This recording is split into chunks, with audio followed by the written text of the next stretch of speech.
Gone? What do you mean gone? My voice echoed through my empty apartment as I stared at my banking app in disbelief.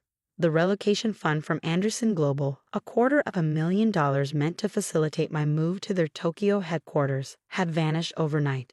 My phone buzzed with an incoming call. Diana, my mother-in-law. My stomach twisted as I answered, already knowing what was coming.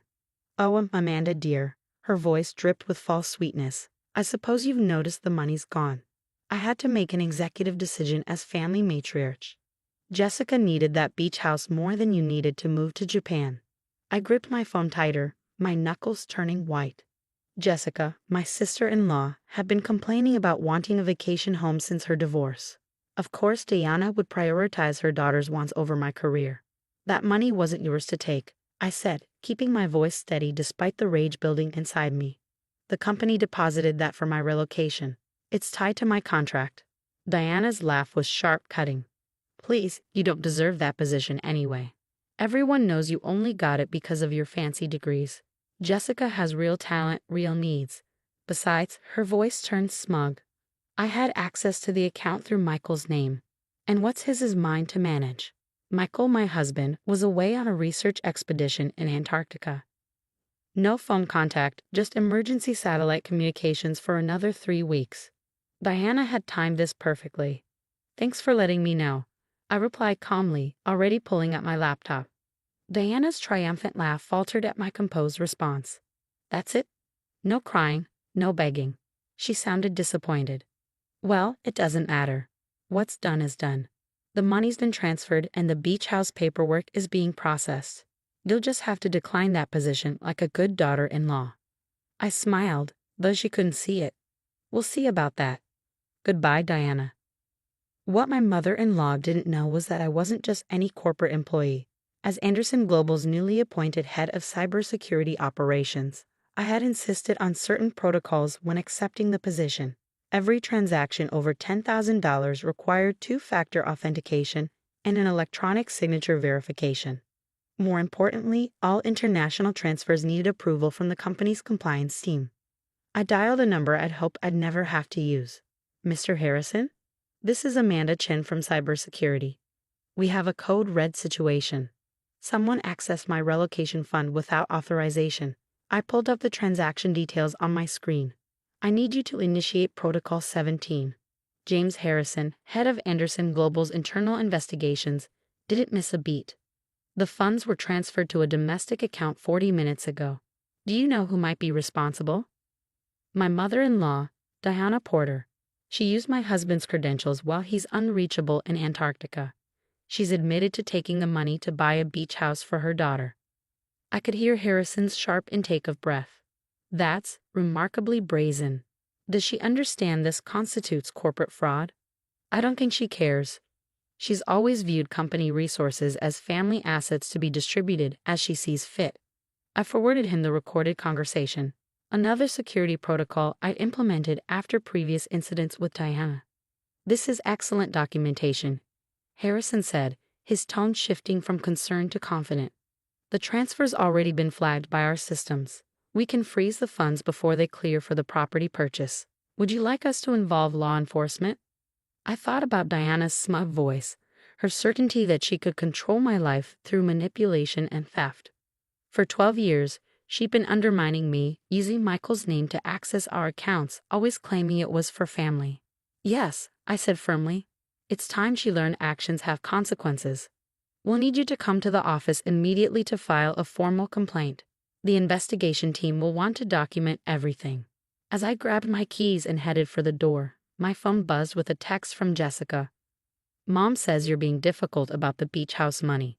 Don't be selfish. You know I need this more than you need some fancy job in Japan." I didn't bother responding. Let them think they'd won.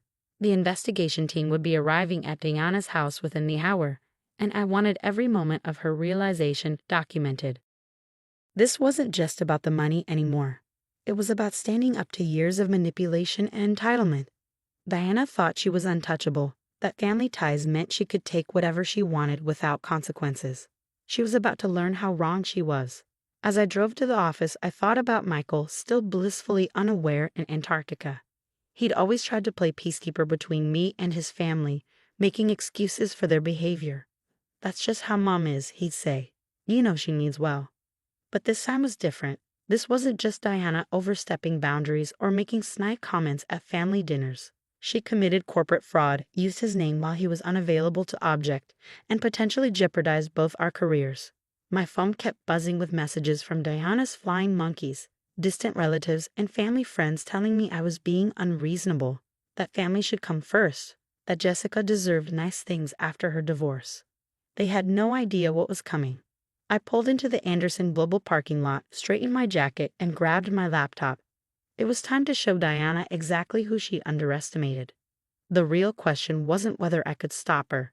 It was whether she'd realized the magnitude of her mistake before or after the investigators arrived at her door. The Anderson Global conference room felt unusually tense as I sat across from James Harrison and two senior investigators. Security footage from multiple cameras played on the large screen behind them, showing Diana entering the local bank branch just hours ago. "Mrs. Porter used your husband's online credentials to initiate the transfer," Harrison explained, sliding a document across the table. "But she needed to appear in person to complete it due to the amount. She forged his signature on these forms." I studied the grainy image of Diana at the bank counter, her designer handbag perched confidently on her arm as she signed my husband's name. The timestamp showed 9:47 a.m., right before her gloating phone call to me. "We've already contacted the bank's fraud department," the female investigator, Agent Torres, added. "They're cooperating fully. The funds have been frozen before they could be used for the beach house purchase." My phone buzzed again. Another message from Jessica. "Mom's freaking out because some people from your company showed up at her house. What did you do?" Before I could respond, Harrison's phone rang. His expression shifted from professional concern to barely concealed satisfaction as he listened. "Well," he said after hanging up, "your mother-in-law is currently trying to convince our investigation team that this was all a misunderstanding. She's claiming she had verbal authorization from your husband." I pulled out my laptop. That would be impossible. Michael's been at McMurdo Station in Antarctica for the past month. Here's his expedition schedule and the communication blackout protocols. I turned the screen to show them. The only contact allowed is for life-threatening emergencies via satellite phone. "This is excellent," Agent Torres said, adding the documents to her file. "Mrs. Porter's story is already falling apart." My phone rang, Diana's number. Harrison nodded, signaling for me to answer on speaker. "Amanda." Diana's voice had lost its earlier smugness, replaced by barely controlled panic. "There are people here asking ridiculous questions about the money. You need to call them off right now." "I can't do that, Diana. You committed fraud." "Don't be dramatic. This is a family matter. I was just redistributing funds to someone who needs them more. Jessica's realtor is expecting the money today." "The money isn't yours to redistribute," I replied calmly. "It's company funds specifically allocated for my relocation. What you did is criminal." "Criminal?" she sputtered. "I'm your mother-in-law. Everything in his family goes through me. Michael would understand." "Michael is unreachable in Antarctica, which you knew when you forged his signature. The bank has security footage, Diana. The company has documentation. It's over." There was a long pause. When Diana spoke again, her voice was different, smaller, with an edge of fear. "These people are saying something about criminal charges. You wouldn't do that to family, would you?"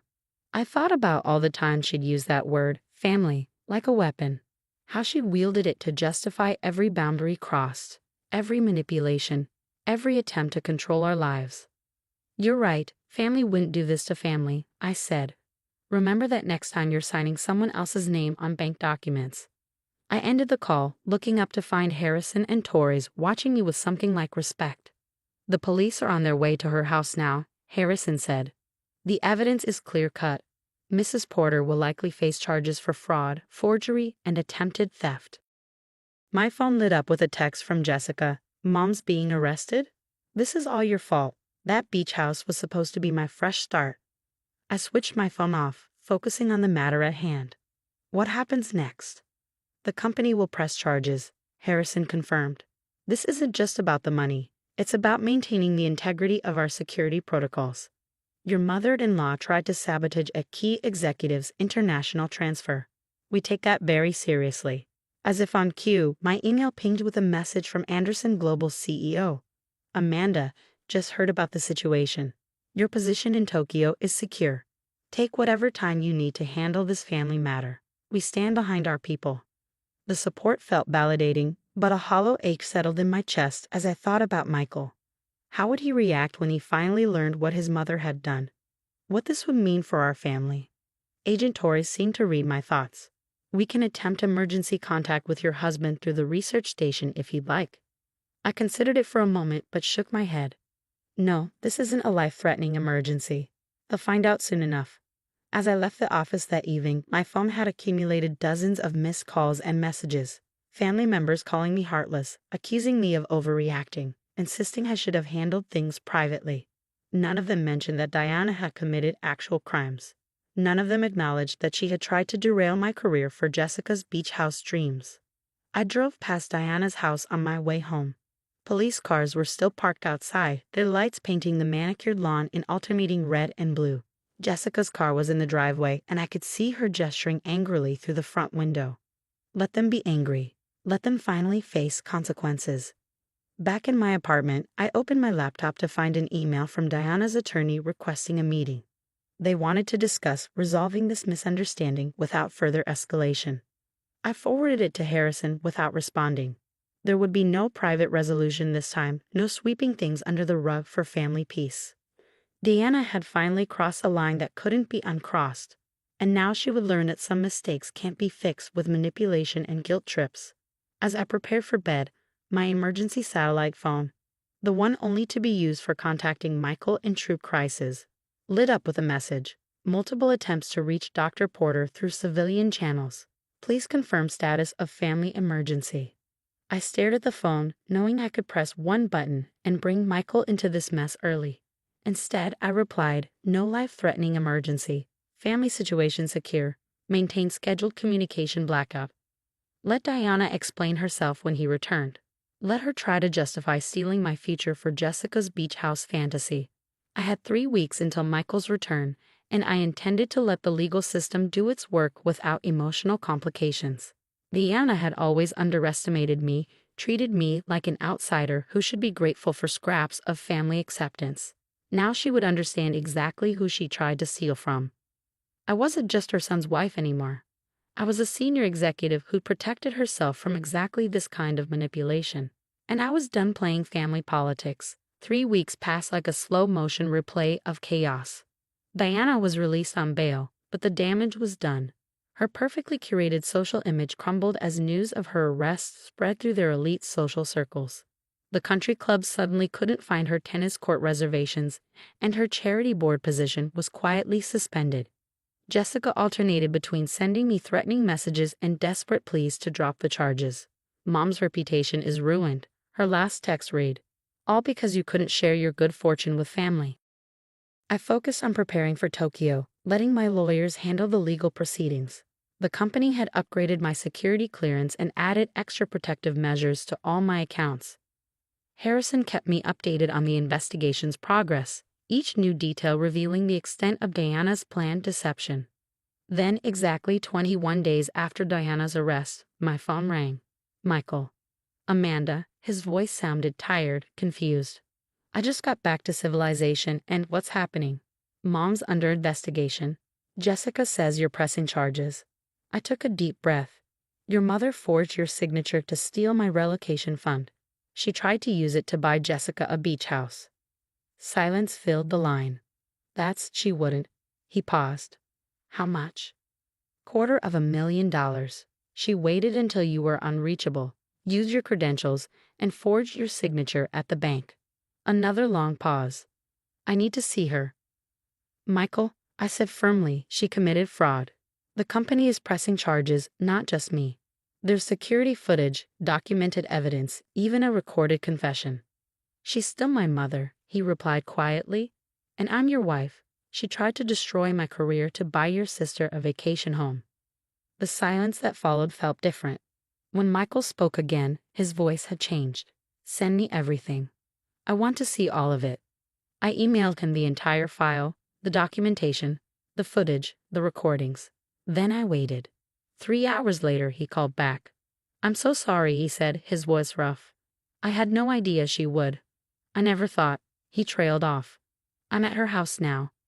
She tried to tell me it was a misunderstanding, that she was just trying to help Jessica. But I heard the recording, saw the evidence. She really did this, didn't she? Yes, I said simply. She did. I told her, his voice hardened, that she needs to face the consequences. That I won't be helping her fight this. She started crying, saying I was choosing you over family. What did you say? I told her you are my family, and that she chose this the moment she decided to forge my signature. Relief flitted through me, followed quickly by sadness for my husband. Diana had forced him into an impossible position, making him choose between his wife and his manipulative mother. The next day, Diana's lawyer contacted the prosecutor with a plea deal. She would admit guilt, pay full restitution, and accept a suspended sentence with mandatory counseling. In exchange, she would avoid jail time. Take it, I told Harrison. I don't need her in prison. I just needed her to face consequences for once. The aftermath transformed our family dynamics permanently. Diana's power over family decisions evaporated. Jessica, faced with her mother's public disgrace, suddenly found herself without her usual safety net of manipulation.